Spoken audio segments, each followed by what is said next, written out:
Hello, welcome back to my channel. My name is Eva and this is Harley's channel. Harley is 11-month Dogo Argentino. So as we approach to the 1-year mark, I have decided to kind of summarize the whole year in one. As you can see, she's wearing diaper. She just went into heat, so once she's done with her heat, I am planning to talk about that a little bit, why we have decided her to be intact, not spayed, and all of that. But for today I have two videos prepared for you of what I did good and what I did wrong with raising my dog Argentino. I can kind of see her in camera. Her face is too big to fit in. Sit. Come on, girl.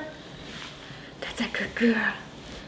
So anyway, I was kind of thinking, what should I start first, the good or the bad? And I really wanted to focus on the bad, because we don't necessarily always do good, and some things I wish I changed.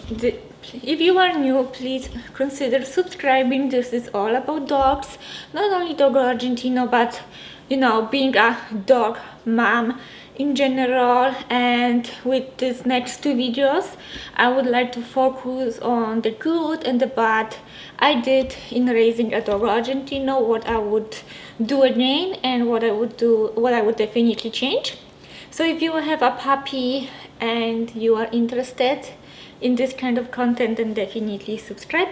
So not to make it super long, today we will talk about what I wish I changed when raising my Dogo Argentino.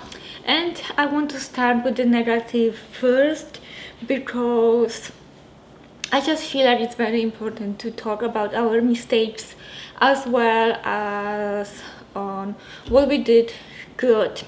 So let's go. There's gonna be 5 points, I think, unless I will have more to talk as I go. I kind of feel like this video will be long because it's such a important focus. If you don't agree with me, then it's totally fine. Leave the comment down below what you think, what your thoughts are.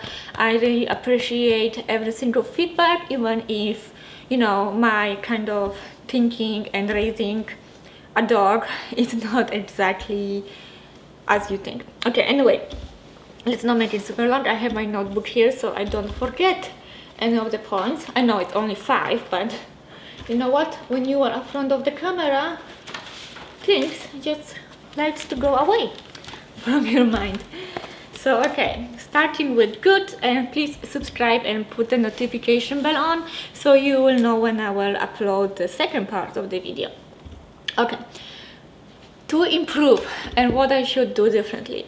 The first one is the relationship with the cat.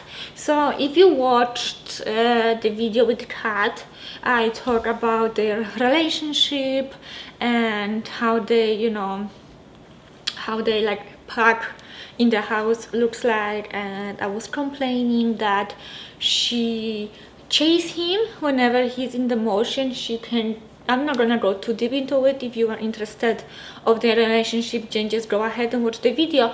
But I will just say very quickly that this sometimes is just too much, that she's chasing him. If he just walks by, she will leave him alone, or if I tell her not to go after him, she won't. Her obedience is really good, so that's good. But when I first got her, I really wanted them to be friends for some reason, because obviously she's a hunting dog. I didn't want her to hurt him, to hunt him. So I thought that if they'd be friends, like friends in a thing, because obviously they can be like friends, but that they would get along well. I was hoping that they would sleep together, because my previous dog and the cat were friends, like they were sleeping together and all of that, and they never played together, but they were very close. Like, in fact, I even mentioned that the cat got depressed when the dog died. Anyway, I kind of wanted the same relationship for these two. I wanted the same relationship for these two, but what I did not realize is that each dog is different, right? And just because my old dog was friends with the cat doesn't mean it's gonna happen again. And what happened is that my dog was playing with the cat whenever it feel like, and it was just so cute. At first I really like it. They seems to be bonding great, but then kind of got out of control. So I wish I kind of limited the amount of time they spend together and the freedom of their interaction. I would work harder to make the dog completely completely like, I don't care about you, you know? Like, I am not your friend, you just live here, you are, I don't know. Like, I wouldn't let them to interact and play together. It was cute. Now it's not that much cute because when she's chasing him, she's a big dog and she is a small cat. So yeah, that's my number one. So the next one, I have never let my dog beg by the table, and I have never let my kids feed the dog by the table, and I always make sure that she is far away from us when we eat. In fact, she also eats after us, especially after work. But because I have two little kids, 2.5 and 4 years old, they drop a lot of crap on the floor, and if you are a mother and have to clean rice off the floor, you know my struggle. And my previous dog was excellent at eating rice and cleaning up after us, so I thought that after we finish it, I will release her and she can just clean up after us, whatever I won't be able to completely clean. I'm still cleaning myself, but to make that perfect job before I wash the floor. And I wish I haven't done that, because obviously now she is interested in the table, she's interested in like everything we eat, and she wants to be part of that, and she just waits very impatiently after we're done so she can clean up.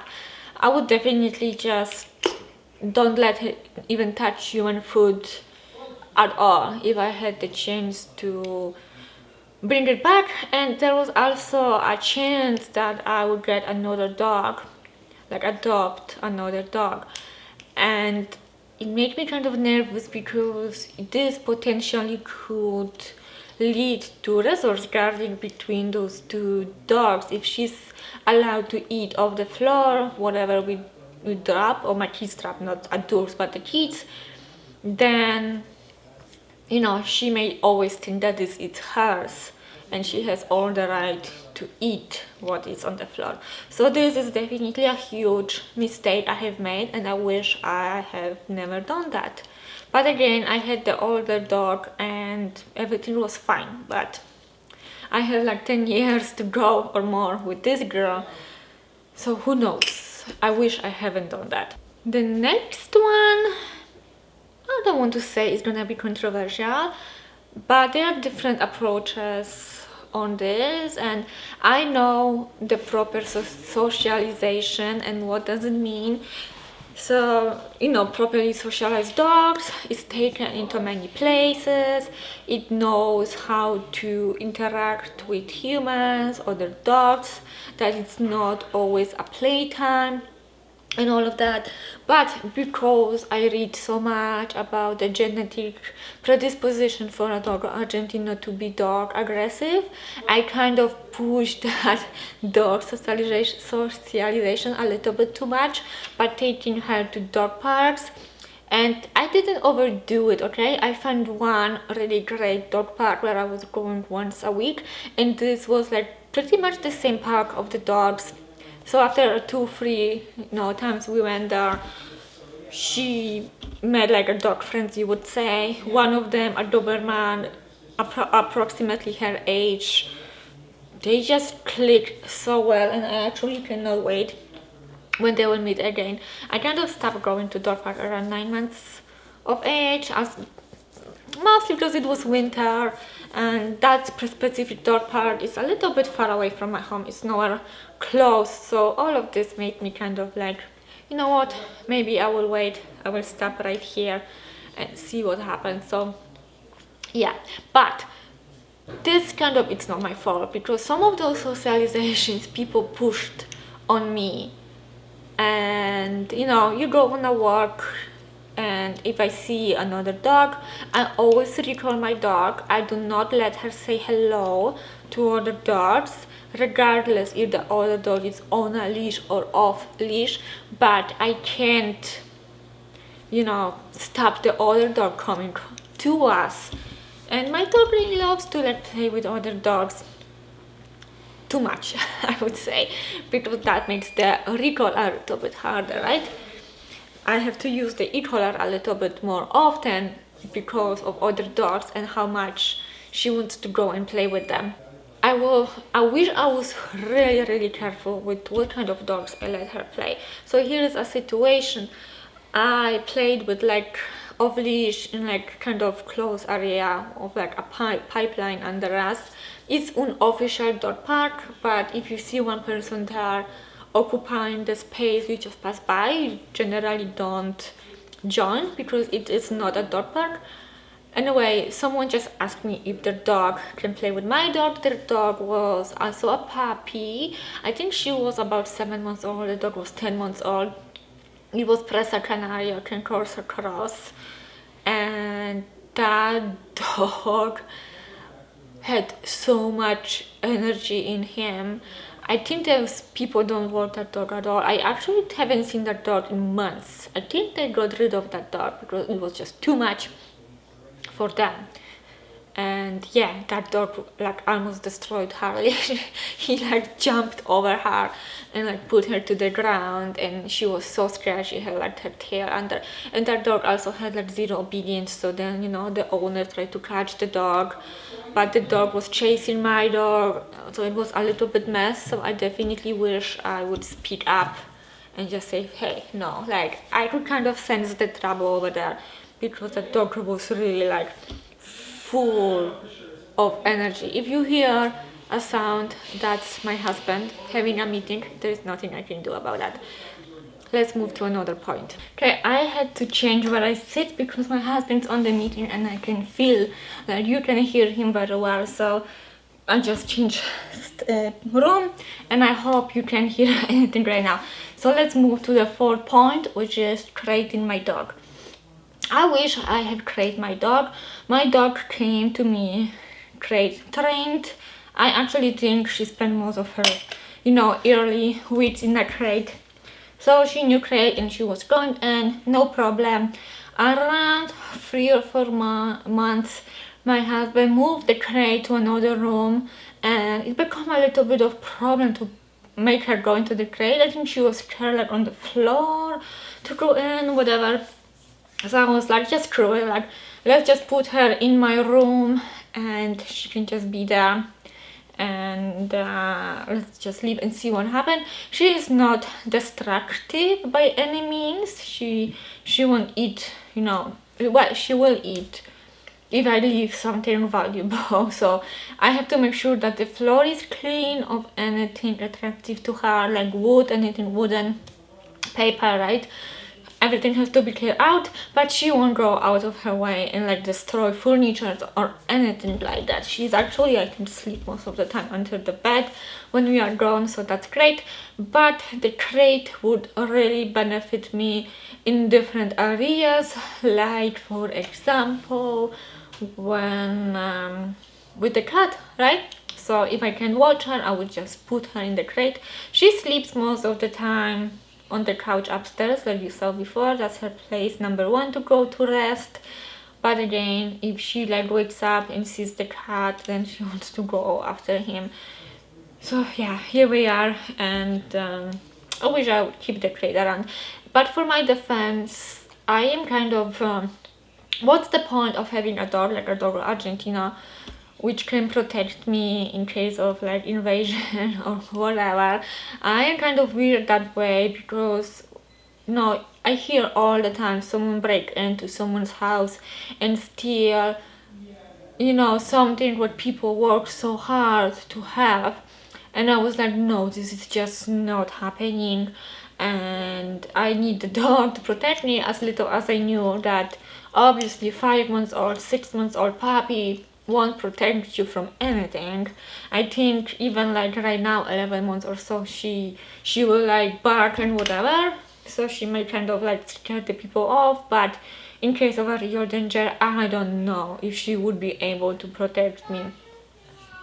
So yeah, again, this is also the reason why I did not keep the crate around. So let's move to the last point, which is too little effort to socialize with people. So as I overdo the dog side, I kind of underdo the people side, but over here I kind of give myself a credit because it's hard to socialize with strangers into your house when there is a virus and people just don't come to each other's houses as often anymore. So yeah, this is kind of not my fault, but I wish maybe I could do something. Maybe I could invite some people. I don't know really what's gonna to be. Actually go and watch my video about Dogo Argentino towards strangers. I will talk more about the incident that happened when she nipped my friend. So yeah, and also last time we had guests again. Great, new people came, the people she knew as a tiny puppy and she liked, and she saw them more than once. She's very friendly with, but the people she just meets, she needs a lot of patience. And I just put her upstairs, put her to my bedroom. She was sleeping there and didn't care about the guests, but I kind of didn't want her to be around this time because I also don't trust my guests. I know that they would reach out with their hands, and who knows, I don't want her, give her the opportunity even to, practice the bad behavior like nipping or oh my god or biting or anything like that. So it's just better to keep her away. I always knew that she is not a golden retriever and she's not gonna be friends of everyone, so it doesn't even like bother me as much. But yeah, I think I should do maybe a little bit more training in this area. So those are all my 5 things I wish I would change in raising my Dogo Argentino. Some of them are big, I know they are big. And please give me a thumbs up if you like that video, subscribe once again, and please make sure you watch my next video with the things I did good and I will do them again and I am proud of. So this being said, thank you so much again, and I hope I will see you next time. Bye guys.